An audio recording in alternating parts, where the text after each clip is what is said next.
warahmatullahi wabarakatuh. Waalaikumsalam warahmatullahi wabarakatuh. Sebelumnya saya ucapkan selamat datang dan terima kasih sudah meluangkan waktunya dalam layanan bimbingan kelompok ini.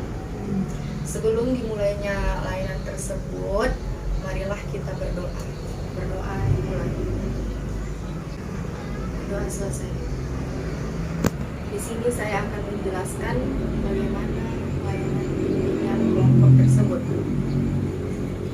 Di mana layanan bimbingan kelompok tersebut terbagi atas 4 tahapan. Yang pertama itu ada tahapan pembentukan, yang kedua tahapan peralihan, yang ketiga tahapan kegiatan, dan yang keempat tahapan pengakhiran. Baiklah, kita di sini akan memasuki tahapan yang pertama, yaitu tahapan pembentukan. Tahapan pembentukan di sini membahas tentang apa itu pengertian dari pelayanan bimbingan kelompok, tujuan dari bimbingan kelompok, manfaat dari bimbingan kelompok, serta asas-asas dari layanan bimbingan kelompok. Pertama itu pengertian dari layanan bimbingan kelompok, di mana arti layanan bimbingan kelompok ini membahas tentang topik-topik yang sedang hangat sekarang ini. Kemudian, tujuan layanan bimbingan kelompok ini untuk memecahkan masalah atau mengembangkan diri individu seseorang. Manfaatnya untuk meningkatkan kepercayaan diri. Kemudian asas-asasnya terbagi atas 4. Pertama itu asas kegiatan, yang kedua itu asas keterbukaan, yang ketiga itu asas kenormatifan, dan yang keempat itu asas kekinian. Mungkin asas kegiatan ini sama halnya dengan asas keterbukaan, karena dalam bimbingan kelompok kita perlu adanya keterbukaan satu antar satu dengan yang lainnya. Yang kedua itu ada asas kenormatifan.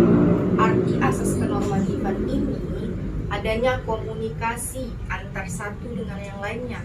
Yang keempat ini asas kekinian, sama dengan hal pengertian dari layanan bimbingan kelompok tadi, yaitu membahas topik yang sedang hangat.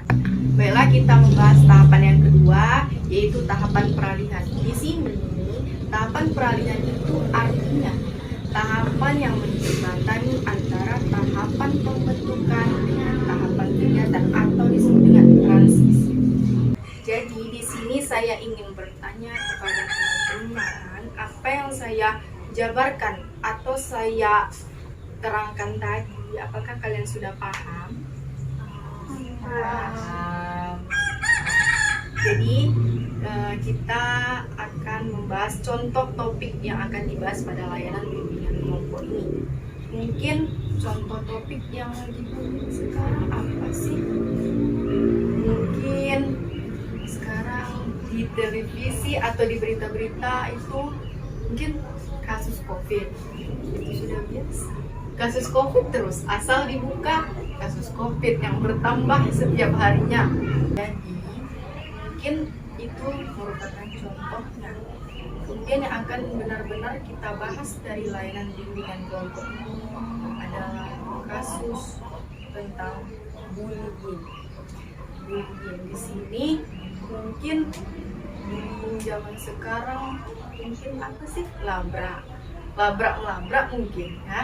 Baiklah, pada tahap ketiga ini yaitu tahap kegiatan.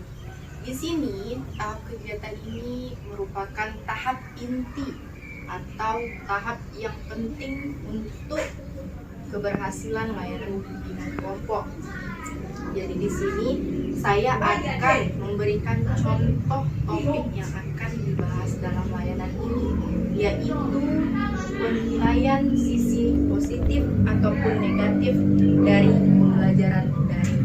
Baiklah, saya akan bertanya mungkin beberapa orang, tidak semua, dari anggota kelompok layanan ini tentang penilaian sistem daring. Baiklah, di sini menurut saya sisi positif yang kita ambil dari pembelajaran daring yaitu kita dapat berkumpul dengan keluarga yang biasanya tidak bisa berkumpul di keluarga. Jadi membuat kita tuh bisa berkumpul di dalam satu rumah. Nah, kemudian dari sisi negatifnya yaitu kesulitan kita dalam memahami materi yang diberikan oleh guru ataupun dosen ataupun yang lainnya, karena secara tatap muka saja kita masih sulit untuk mengerti, apalagi jika hanya melalui telepon, baik ketika jaringan juga sedang tidak bagus.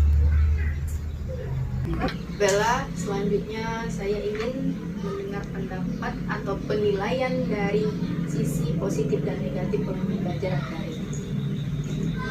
Menurut saya, sisi positif dan negatif dari pembelajaran daring ini, yang pertama, sisi positifnya, yaitu kita dapat mengatur waktu. Sedangkan dalam pembelajaran daring ini kan sudah diberitahu waktu kita dari jam berapa ke jam berapa. Dan setelah kita belajar daring, pasti waktu kita waktu luang kita. Jadi kita bisa mengerjakan kegiatan positif lainnya. Yang kedua, kita bisa menambah wawasan dan pengetahuan kita dari aplikasi-aplikasi pendidikan lainnya. Kita juga bisa mengetahui fungsi aplikasi-aplikasi yang belum kita ketahui seperti Google Meeting, Zoom, mungkin Google Classroom, dan lainnya. Untuk sisi negatifnya, yang menurut saya yaitu ribet. Karena segalanya ini serba online, yaitu ribet. Contohnya saja pada kerja kelompok. Kalau kerja kelompok kan pasti harus berkumpul. Sedangkan kita pada masa COVID dan dilarang berkumpul, di situ sisi ribetnya. Dah, mungkin itu saya tidak bisa.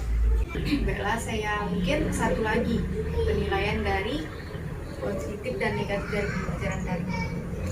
Menurut saya, sisi positifnya mungkin hampir sama dengan yang disebutkan saya tadi, yaitu kita dapat mengenal berbagai aplikasi untuk metode daring seperti yang sudah disebutkan tadi, Zoom, aplikasi Classroom, ataupun Google Meeting. Itu menurut saya. Kalau sisi negatifnya, menurut saya kita dan teman menjadi lebih berjarak, tidak bisa bermain seperti dulu, tidak bisa silaturahmi antar teman gitu. Jarak kita dengan teman jadi lebih jauh. Kita akan memasuki tahapan terakhir, yaitu tahapan pengakhiran, yaitu membahas tentang bentuk dari layanan bimbingan kelompok, yaitu membahas tentang saya ingin menjelaskan bahwa kegiatan ini akan berakhir. Tapi sebelum itu saya ingin dengar atau saya ingin tahu apa sih kesan teman-teman sekalian dalam mengikuti kegiatan bimbingan kelompok ini. Pertama, Menurut saya pribadi, kesan setelah mengikuti bimbingan konseling ini sangat asik, karena biasanya di sekolah itu bimbingan konselingnya selalu membahas masalah-masalah atau terkesan serius dan tegang, tapi ternyata tidak seperti itu. Terima kasih. saudari guru, Menurut saya, kegiatan yang barusan saja kita lakukan ini, saya berkesan bisa mengenal teman satu sama lain yang awalnya tidak saya kenal, jadi menjadi kenal. Kemudian kita dapat wawasan baru mengenai bimbingan konseling tersebut. Oke, jadi mungkin itu dari beberapa saja, mungkin juga semuanya.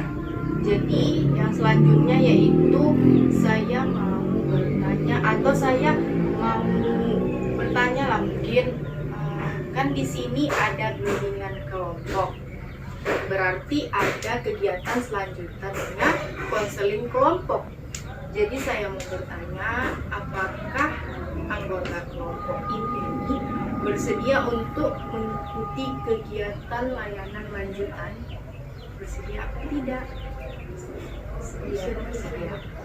Jadi mungkin itu saja dari kegiatan bimbingan kelompok ini.